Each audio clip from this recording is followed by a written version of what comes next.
우리는 마태복음 5장 17절에서 예수님께서 선언하신 것처럼 예수님이 율법이나 선지자 곧 구약 성경의 말씀을 폐하러 온 것이 아니고 온전하게 하려고 오셨다는 사실을 우리는 기억합니다. 그리고 그 말씀이 옳은 것으로 믿습니다. 예수님께서는 율법을 폐하려 하는 것이 아니고 율법을 바꾸거나 변경시키거나 율법의 어떤 부분은 잘못됐다고 말씀하시려는 것이 아니고 율법을 해석하는 데 있어서 잘못된 해석을 가지고 율법의 말씀을 하나님의 기준이 아니라 사람의 기준으로 바꾸어 버린 잘못된 신앙생활을 엄히 경고하시면서 율법을 주신 하나님의 뜻, 율법을 통해서 하나님께서 우리에게 계시하고자 하는 하나님 아버지의 마음을 우리에게 가르쳐 주시고자 합니다. 그래서 십계명의 몇 구절을 재해석하심으로써 율법을 온전하게 하시겠다라고 하시는 그 예수님의 말씀의 본을 보이시죠. 그래서 우리가 지난주 살인하지 말라라고 하는 십계명의 한 계명을 가지고 묵상을 했습니다. 이 말씀이 본래 어떤 뜻인가? 또 오늘은 간음하지 말라라고 하는 십계명의 한 율법을 가지고 또 예수님은 재해석하시며 또 다음에는 맹세하지 말라. 맹세하지 말라는 보통 맹세할 때 상대방이 믿어주지 않으니까 맹세하는 것 아니겠어요? 맹세로 인해서 헛된 맹세로 인해서 거짓말이 만들어지고 거짓 증거가 되니까 십계명에 있는 거짓 증거하지 말라라고 하는 말씀을 맹세라고 하는 부분으로 또 설명하고 있다고 볼 수 있습니다. 살인, 간음, 거짓말이라고 하는 순서로 내려간다면 우리가 일상에서 저지르기 쉬운 죄로 점점 더 접근해 가시는 그런 모습을 보게 됩니다. 이 순서로 우리에게 율법의 말씀을 해석하시면서 우리가 어떻게 해야 율법을 주신 하나님의 뜻을 잘 분별해서 하나님의 뜻대로 살 수 있을 것인가 라고 하는 것을 우리에게 가르쳐 주시는 것입니다. 오늘 그렇다면 간음하지 말라라고 하는 이 계명에 대하여 예수님은 어떻게 해석하시며 또 여기에 담긴 하나님의 뜻은 무엇인가 하는 것을 우리가 잘 아는 것은 매우 유익한 일이라고 볼 수가 있습니다. 예수님은 이것을 이렇게 해석하십니다. 음욕을 품고 여자를 보는 자마다 마음에 이미 간음한 것이다 라고 선언하십니다. 간음이라고 하는 것은 결혼한 사람이 배우자 외에 다른 이성과 동침하는 것을 간음이라고 합니다. 조금 더 넓은 의미로 생각해 보자면 결혼을 하겠다고 빙자해서 또 이성과 동침하는 것도 넓게 보면 간음의 범주에 들어갈 수 있습니다. 그러니까 간음이라고 하는 것은 어떤 행동이 있어야 합니다. 행동이 있기 전에 그 마음에 가지고 있는 어떤 의도, 상상, 생각만 갖고 간음했다 이렇게 할 수가 없습니다. 간음이라고 하는 것은 정말 그 간음의 행위가 있어야 되겠죠. 행위에 초점을 맞춘 것입니다. 간음하지 말라라고 하는 이 십계명의 의미를 예수님 시대의 바리새인들과 서기관들은 어떻게 해석했을까요? 당연히 행위에 초점을 맞췄습니다. 그래서 간음이라고 하는 행위는 매우 부도덕한 행위고 그 행위를 저지른 자는 돌로 쳐 죽이라라고 하는 구약 성경의 말씀에 따라 그렇게 처벌해야 된다고 믿고 나는 간음의 행위를 하지 않았으므로 나는 의롭고 나는 선한 사람이다 라고 하는 겉으로 드러나는 행위에 초점을 맞춰서 신앙생활을 했다는 것입니다. 그런데 예수님은 그 행위에 초점을 맞춘 신앙생활을 오히려 바꾸어서 그 마음속에 있는 근본 의도, 그 마음속에 있는 본질에 초점을 맞추어서 해석을 합니다. 그래서 여자를 보는 자마다, 음욕을 품고 여자를 보는 자마다 그 마음속에 음란한 생각을 갖고 있는 것에서부터 이미 간음은 시작된다라고 보는 것입니다. 음욕이라고 하는 것은 음란한 욕구를 말하는 것이죠. 실행되지는 않았으나 또 실행하지는 못했으나 그러나 음란한 욕망으로 상상하고 생각하는 것, 이것이 음욕이죠. 이 부분은 아무에게도 드러나지 않는 부분이죠. 우리 마음속에 있는 것이기 때문에 우리 마음속에 있는 걸 누가 안단 말입니까? 하나님과 우리 자신만 알 뿐이죠. 사람이 죄를 바라볼 때 죄를 바라보는 사람에게 있어서 우리가 꼭 죄책감이라고 하는 것이 있기 마련인데, 이 죄책감의 크기는 무엇에 좌우될까요? 죄책감의 크기는 사람들이 이 죄를 보고 이 죄가 얼마나 크다고 여기느냐에 따라서 죄책감이 커지기도 하고 작아지기도 합니다. 그래서 사람들이 그 죄를 보고 어떻게 그런 죄를 졌냐고 굉장히 사람들이 어떤 그 죄에 대한 중요성을 크게 여기면 우리는 거기에 심하게 죄책감을 느끼고, 사람들이 뭐 그 정도를 가지고 그러냐 하면 우리는 좀 마음이 가벼워집니다. 간음이라고 하는 죄에 대해서 그래서 시대마다 상황마다 사람마다 기준이 조금씩 다 다른 것이죠. 그래서 예전에는 간음이라고 하는 죄에서 대단히 무서운 죄라고 생각하고 이 죄를 저지르게 되면 정말 그 마을에선 살 수 없을 정도로 큰 죄책감을 주기도 하고 그랬습니다만, 오늘날에 우리가 살아가는 세상을 보면 간음이라고 하는 죄가 그렇게 큰 죄냐라고 생각하면서 너무 쉽게 허용되는 또 사회 분위기도 우리가 볼 수 있습니다. 나라마다 시대마다 사람마다 다른 것입니다. 사람은 어떻게 기준을 세워서 이 간음이라는 죄를 대할까요? 사람의 기준을 따지자면 사람은 할 수만 있다면 최소한의 기준으로 보려고 합니다. 그래서 율법의 말씀에 간음하지 말라라고 되어 있으니 간음이라고 하는 행위만 하지 않으면 된다, 없으면 된다라고 생각하죠. 그러나 하나님의 기준으로 본다면 하나님의 기준에서는 순결이 기준입니다. 그 사람의 생각과 마음에서부터 순결하지 않다면 어떻게 그 사람이 순결하다고 말할 수 있는가? 육신이 순결하다고 해서 과연 그 마음으로는 온갖 음란한 상상을 하고 그런 욕구를 계획하고 생각해도 된다는 말인가? 그렇지 않다는 것입니다.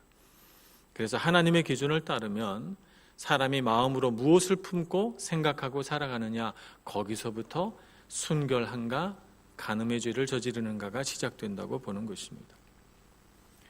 오늘날 우리가 살아가는 이 세상을 바라봅니다. 세상을 바라보면서 우리가 의식하지 못하는 사이에 우리에게 침범된 가장 놀라운 것 중에 하나가 사랑과 정욕의 경계선이 모호해졌다는 것입니다. 오늘날 드라마나 여러 가지 매체를 통해서 우리가 알 수 있는 것은 사랑이라고 하는 이름 아래에서 정욕이 얼마나 그 천박한 행위들을 널리 퍼뜨리고 있는가 하는 것을 우리는 금세 깨닫게 됩니다. 그러니까 사랑이라고 하는 말이 정말 세상에 많이 이야기되고 있는 세상에 우리가 살고 있는데, 그만큼 사랑이라고 하는 것이 진실되지 않게 남용되고 있는 세상에 살고 있기도 하다, 이렇게 볼 수가 있는 것입니다. 사랑이라고 하는 이름이 남용되는 세상은 반드시 정욕도 함께 남용되고 있는 세상이다, 이렇게 볼 수가 있습니다. 그래서 오늘날의 사랑이라고 하면 이성 간의 사랑뿐만 아니라 동성 간의 사랑도 포함되며, 사랑이라고 하는 말은 육체적인 그런 사랑을 의미하는 그런 시대가 됐습니다.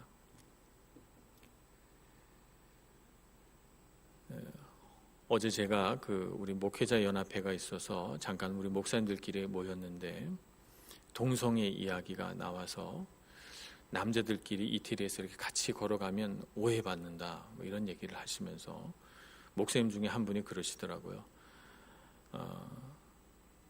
두오모에 가서 이렇게 사람을 기다리고 있는데 어떤 남자분이 오더니 사랑이 필요하냐? 이렇게 말하더라는 거예요. 사랑이 필요하냐?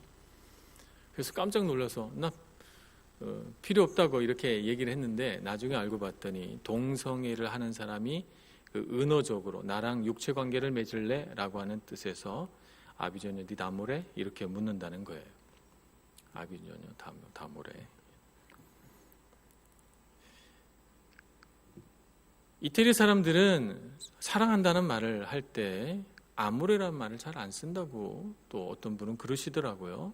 정확한 건지 제가 잘 알 수는 없으나, 그러나 분명히 동성애를 하고자 하는 사람이 사랑하는 그 아모레는 진짜 사랑은 아닐 것입니다. 육체적인 관계를 의미하는 것이죠.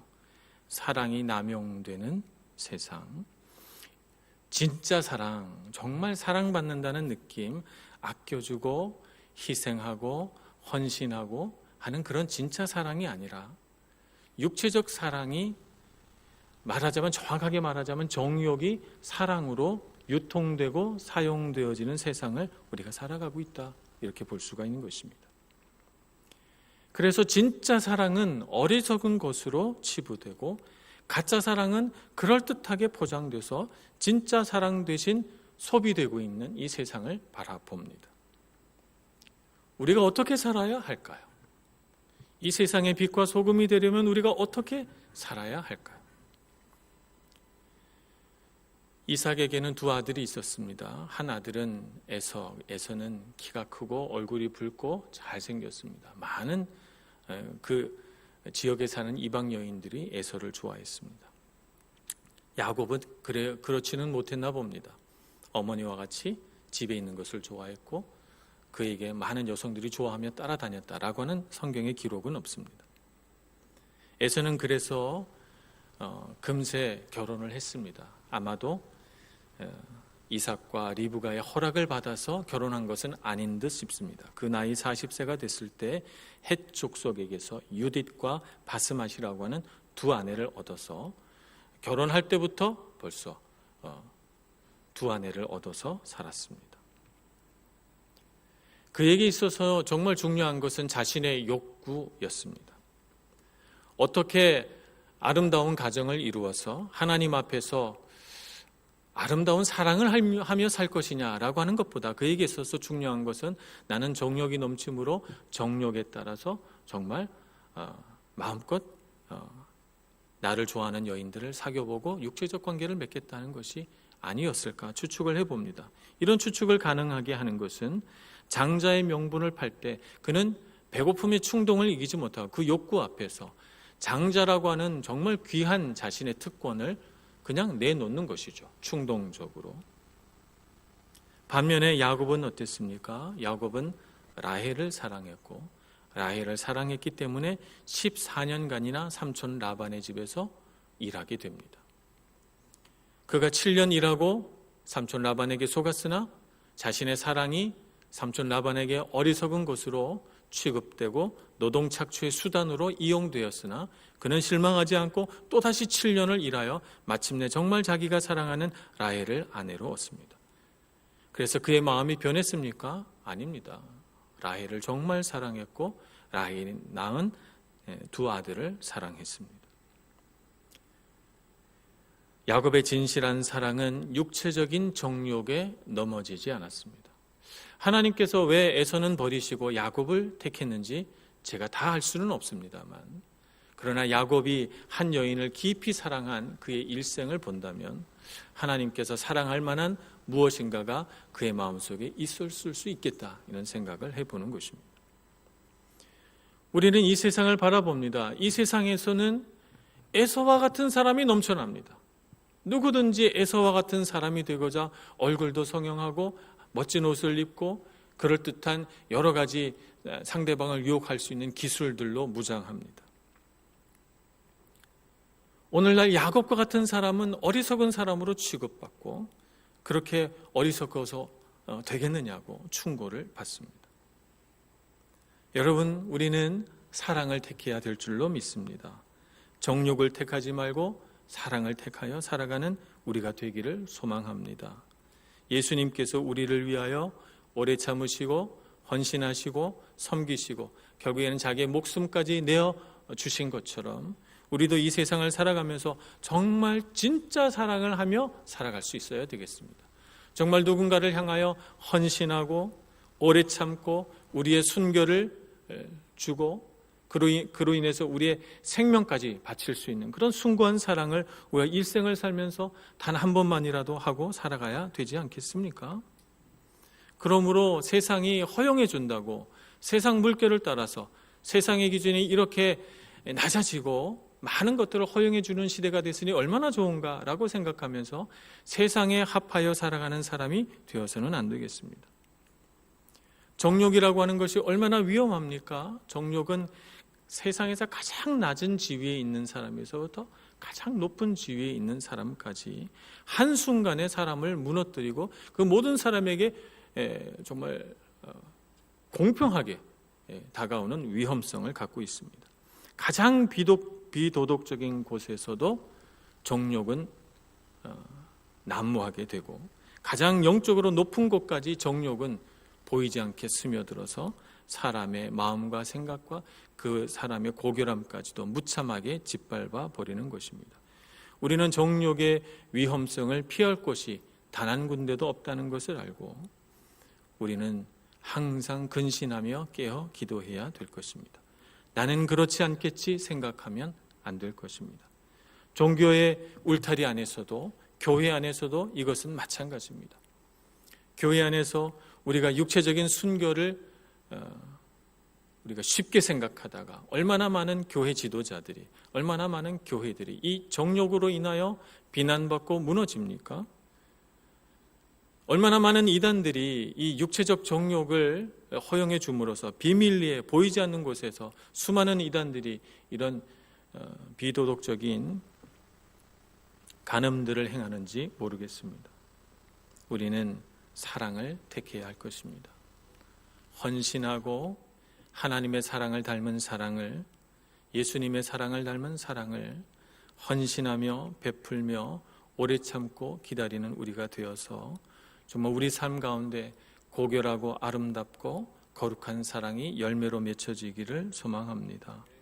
사탄은 우리를 끊임없이 하나님의 품에서 떼어내고 우리로 하여금 죄책감에 무너져 내리도록 하기 위해서 정욕이라고 하는 그 날카로운 칼로 우리를 찌르려고 합니다. 우리는 정욕 대신 사랑을 택할 것입니다.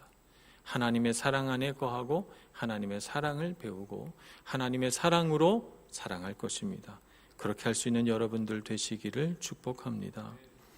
예수님께서는 우리가 그렇게 살아가기 위해서는 한 가지 방법이 필요하다고 말씀하십니다. 29절, 30절 말씀에 보면 오른 눈이 너로 실족하게 하거든 빼내버리라. 또 오른손이 너로 실족하게 하거든 찍어내버리라. 이렇게 말씀합니다. 우리의 오른 눈, 우리의 오른손은 결코 나쁜 것이 아닙니다.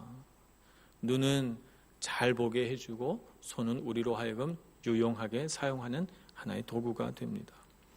그런데 우리에게 좋은 것이, 우리에게 이렇게 필요한 것이 꼭 필요한 것인데도 불구하고 이것이 우리로 하여금 영적인 진보를 가로막거나 그것이 예수님의 가르침을 따르지 못하게 우리를 회방하는 요소가 된다면 우리 몸에 좋은 것이고 우리에게 꼭 필요한 것이라 할지라도 과감하게 버려버리라는 것입니다.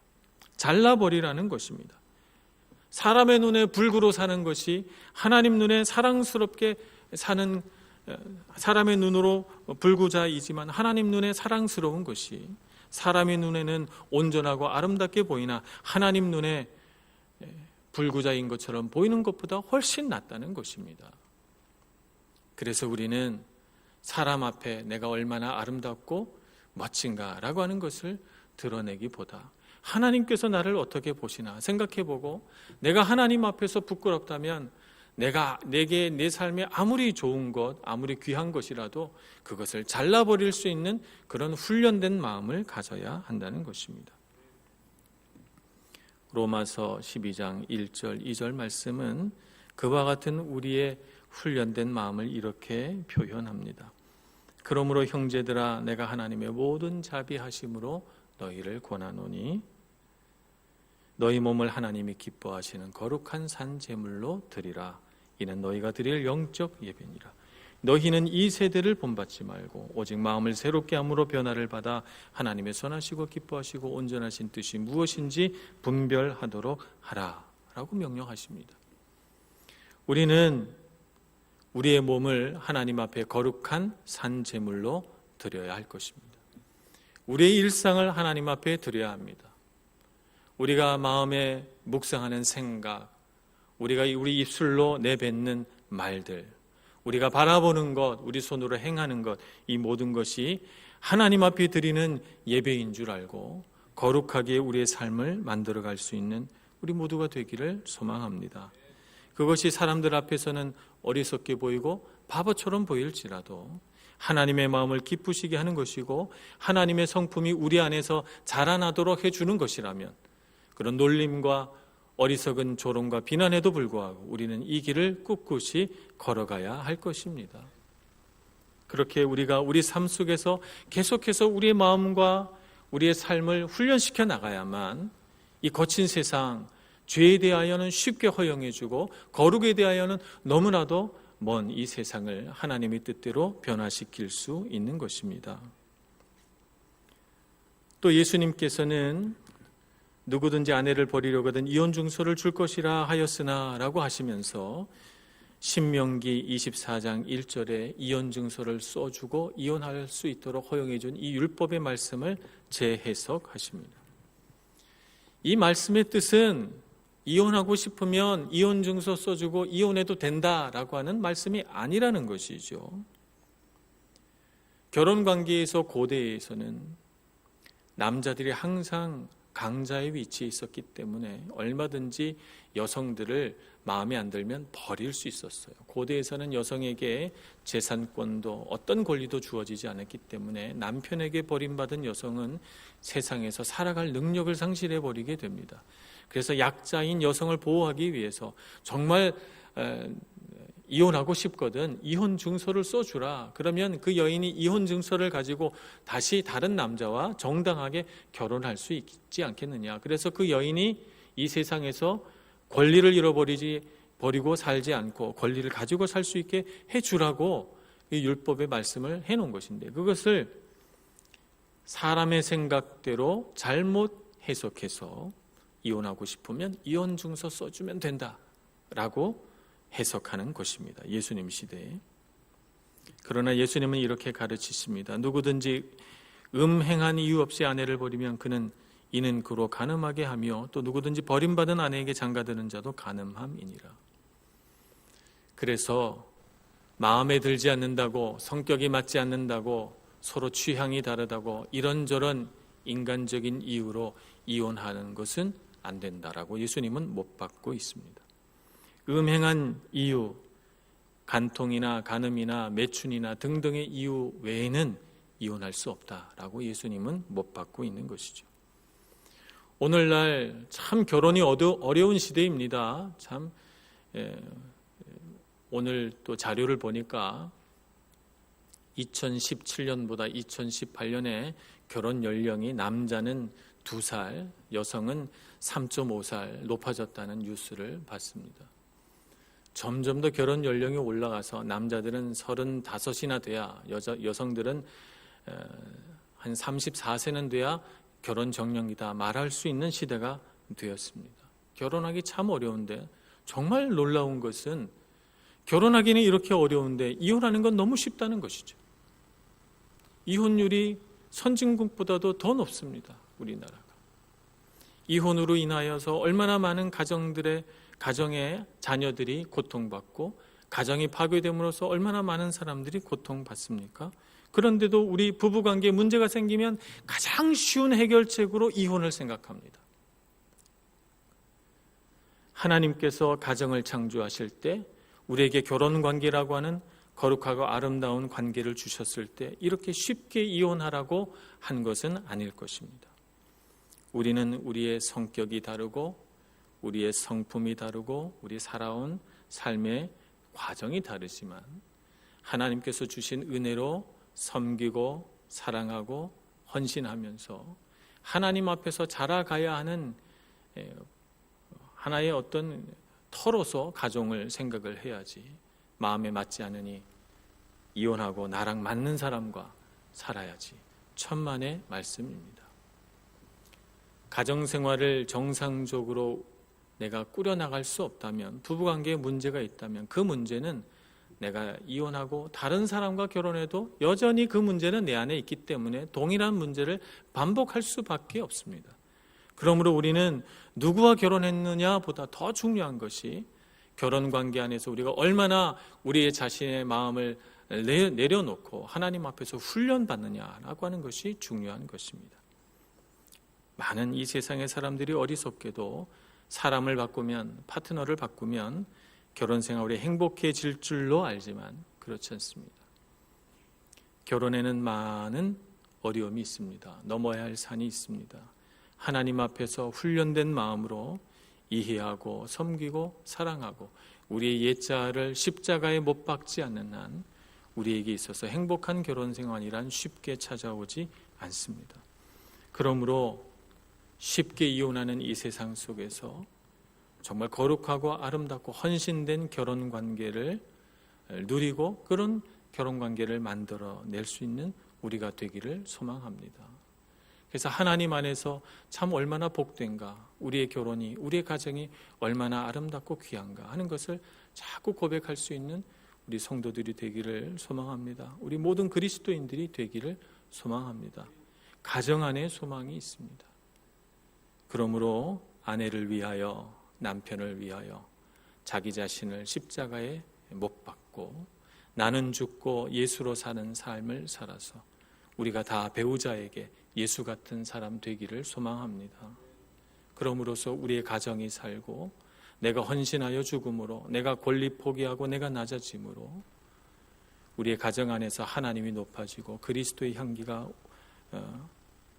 흘러나와서 우리 모두가 소망 있는 삶을 살아가고 우리 교회도 그렇게 되기를 간절히 소망합니다. 기도하겠습니다. 자비로우신 하나님, 우리의 연약한 마음을 붙드셔서 하나님 앞에 겸손해지게 하여 주시옵소서. 우리 안에 끊임없이 우리를 주장하고 우리를 넘어뜨리고자 하는 우리 육체의 정욕을 우리 스스로 이겨낼 수 있도록 하나님 앞에 꿇어 엎드리게 하여 주옵소서.